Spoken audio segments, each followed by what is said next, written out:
Hello dear students, good morning to all. Welcome to my channel SS chemistry. तो आज का topic है guys Schrodinger wave equation. तो full discuss करेंगे इस वीडियो में श्रोडिंगर वेव इक्वेशन के बारे में, ठीक है। और इसकी डेरिवेशन क्या होती है, इसका मैथमेटिकल फार्मूला क्या होता है, वो सारी बातें आज इस वीडियो में डिस्कस करेंगे। तो गाइज आज इस वीडियो में हम 3 पॉइंट्स कवर करने वाले हैं। पहला पॉइंट होता है इंट्रोडक्शन, पहला पॉइंट हो जाएगा इंट्रोडक्शन, दूसरा पॉइंट हो जाएगा मैथमेटिकल इक्वेशन, दूसरा पॉइंट हो जाएगा मैथमेटिकल इक्वेशन, तीसरा पॉइंट हो जाएगा एप्लीकेशंस। तो गाइज आज इस वीडियो में 3 पॉइंट कवर करेंगे बहुत अच्छे से, तो कहीं मत जाइएगा, वीडियो में बने रहिएगा। सारी चीज़ें आज क्लियर हो जाएंगी श्रोडिंगर वेव इक्वेशंस के टॉपिक को लेकर, ठीक है। तो आइए स्टार्ट करते हैं। इसका छोटा सा इंट्रोडक्शन दिया है, बाकी इसमें ज़्यादा कुछ लिखना होता नहीं है। मेन पॉइंट इसका यही होता है। सेकंड पॉइंट मैथमेटिकल इक्वेशन, यही एग्जाम्स में हमको लिखनी पड़ती है, ठीक है। तो आइए छोटा सा इंट्रोडक्शन है वो इसमें देख लेते हैं। तो आइए स्टार्ट करते हैं। पेन कापी उठा लें नोट करने के लिए, अच्छे से नोट्स बना लें। इन 1926 Irwin Schrodinger wave equation and Australian physicist developed wave equation to describe double character of an atom। तो एक साइंटिस्ट थे जो कि ऑस्ट्रेलिया के थे, फिजिसिस्ट साइंटिस्ट थे। उन्होंने ये 1926 में इसको दिया। साइंटिस्ट थे इरविन श्रोडिंगर, इनका नाम है। तो इतनी बात आप अच्छे से समझ गए होंगे। पहला पॉइंट आप नोट कर लेंगे अपनी नोटबुक में अच्छे से। तो सेकेंड पॉइंट पे आते हैं। The Schrodinger wave equation is a mathematical expression describing the energy and position of electron in space and time, taking into account the matter wave nature of the electron inside an atom। ठीक है। तो second point में इन्होंने बताया कि Schrodinger जो है वो एक मैथमेटिकल एक्सप्रेशन है, ठीक है। इन्होंने डिस्क्राइब किया एक एटम है, एटम के अंदर एक इलेक्ट्रॉन होता है। इलेक्ट्रॉन के मैटर और वेव के नेचर को इन्होंने ध्यान में रखते हुए उसके टाइम और स्पेस, इलेक्ट्रॉन के टाइम और स्पेस के बीच में पोजीशन और एनर्जी को निकालने के लिए एक मैथमेटिकल फार्मूला दिया है। वही चीज़ इन्होंने इस थ्योरी में भी बताई है, ठीक है। तो इतनी चीज़ आपकी कंप्लीट हो गई। छोटा सा इंट्रोडक्शन है और ये सेकेंड पॉइंट जो है इसका फुल कॉन्सेप्ट है थ्योरी का, ठीक है।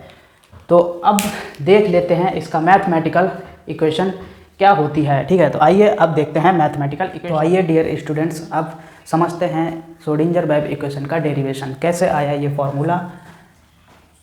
तो स्टार्ट करते हैं यहाँ से।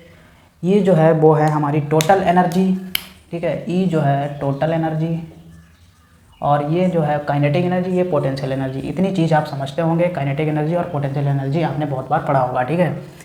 तो यहाँ पे ज़्यादा कुछ चेंज किया नहीं है। पोटेंशियल एनर्जी को हम बी से डिनोट करते हैं, वही उठा के हमने यहाँ पे रख दिया। और काइनेटिक एनर्जी की जो वैल्यू होती है वो हाफ mv² होती है, ठीक है।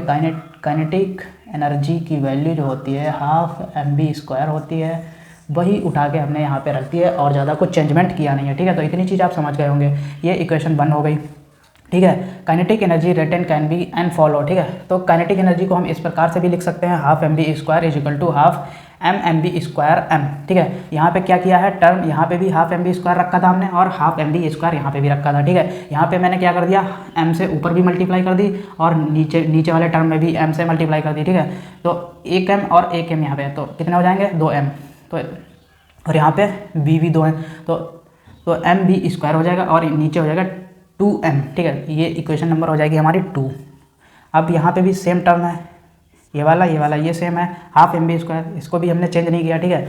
और mv की जो वैल्यू होती है वो h/λ, ठीक है।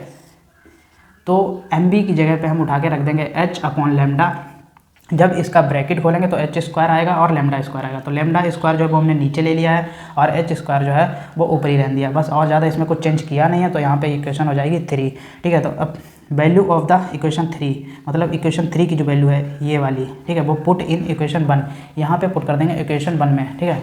यहाँ पे बोला गया है इक्वेशन 1 में 3 की वैल्यू पुट कर देंगे, तो यहाँ पे पुट कर देंगे, क्या बन जाएगा E = h² / 2λ² m + b, ठीक है। ये वाली जो वैल्यू है यहाँ पे पुट कर देंगे और जो b है वो यहाँ पे ऐसे ही रहेगी, ठीक है।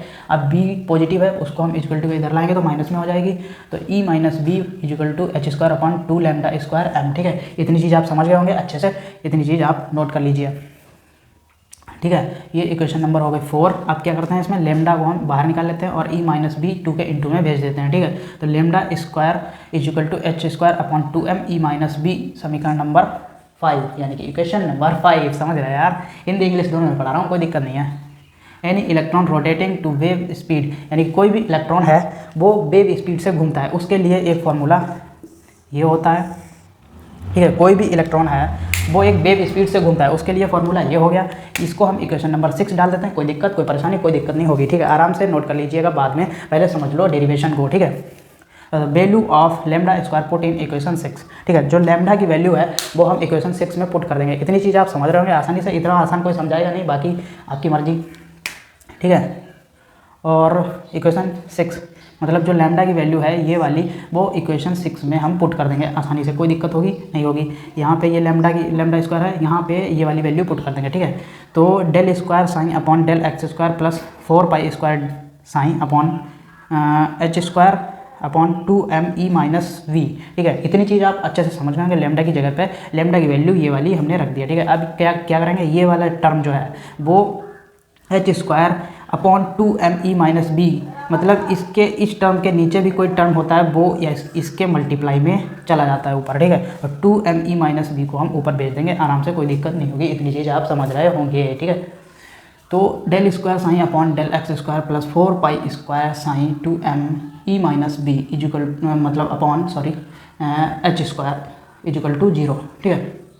तो ये वाली जो वैल्यू है वो ऊपर भेज दी और ज़्यादा इसमें कुछ चेंजमेंट किया नहीं है, ठीक है। तो ये जो 2 है वो इसकी मल्टीप्लाई हो जाएगी 4 से, यानी कि 4 2 जा 8 आ जाएगा और 4 पाई ऐसे ही रहेगी, ठीक है। और जो m है m भी ऐसे रहेगा, और जो ये वाला वेव फंक्शन है ना, ये वेव फंक्शन इलेक्ट्रॉन का वेव फंक्शन, ठीक है। तो ये और ये चाहे ये और ये चाहे ये यहाँ पे लिखा जाए और चाहे ये यहाँ पे लिखा जाए, कोई दिक्कत नहीं, वो रहेगा इसी की मल्टीप्लाई में, ठीक है। इसको इसलिए लिख देते हैं क्योंकि इक्वेशन जो है श्रोडिंगर वेव इक्वेशन, उसको बनाने के लिए यहाँ पे लिख देते हैं। वैसे कोई दिक्कत नहीं है इसमें, आप यहाँ पे भी लिख सकते हो, यहाँ पे भी लिख सकते हो, ठीक है। तो ये हो गई श्रोडिंगर वेव इक्वेशन। ये किसके लिए है, सिर्फ एक्स एक्सिस के लिए है। एक्सिस कितनी होती है हमारी, बाई और जेड और एक्स, ठीक है। 3 एक्सिस होती हैं, तो एक्स बाई और जेड, यानी कि इसका फॉर्मूला ये बन गया। अब बाई और जेड को बनाने के लिए इसमें बाई और जेड की वैल्यू पुट कर देंगे, ठीक है। तो del square sign upon del x square, यहाँ पे बाई रख देंगे इसकी जगह पे और जेड रख देंगे यहाँ पे, ठीक है। तो 2 टर्म और बढ़ जाएंगे, तो del square sign upon del by square plus del square sign upon del Z square plus 8 pi square M upon H square E minus B wave function electron का इक्वल टू 0, ठीक है। ये हो गया श्रोडिंगर वेव इक्वेशन का formula, Schrodinger wave equation formula. तो derivation is completed. अब बात करते हैं इसकी एप्लीकेशन के बारे में। इतनी चीज़ आप आराम से समझ गए होंगे, चाहे स्क्रीनशॉट ले सकते हैं और चाहे तो आप अपनी नोटबुक में नोट कर सकते हैं, अच्छे से नोट्स बना लीजिए। एग्ज़ाम में आपको यही लिखना पड़ेगा, इसके अलावा और कहीं से कुछ लिखना नहीं होता है, ठीक है। 3 से 4 नंबर के बीच में पूछा जाता है और कभी कभी ये 6 नंबर के बीच में भी पूछा जाता है, तो कोई दिक्कत नहीं होगी। यहाँ पे 6 नंबर भी आपको फुल मिल जाएंगे, इतना आप लिखेंगे। तो आइए अब करते हैं डियर स्टूडेंट्स, अब बात करते हैं इनकी एप्लीकेशंस के बारे में। तो समझते हैं इनकी एप्लीकेशंस के बारे में। पहली एप्लीकेशंस है, it is the basis of wave mechanics, यानी कि ये तरंग यांत्रिकी का एक आधार है, ठीक है, यानी कि एक बेस है, वेव मैकेनिक्स का एक बेस है। इतनी बात आप समझ गए होंगे, ठीक है।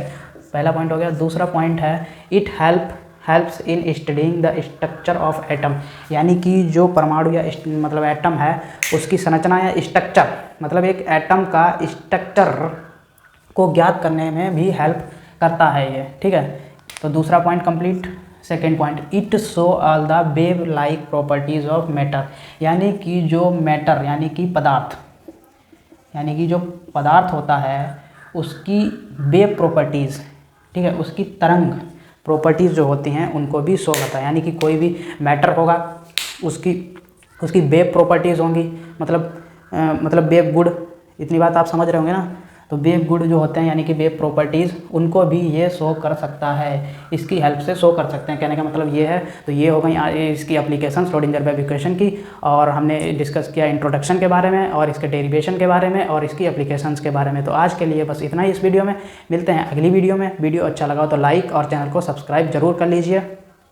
Thank you for watching this video.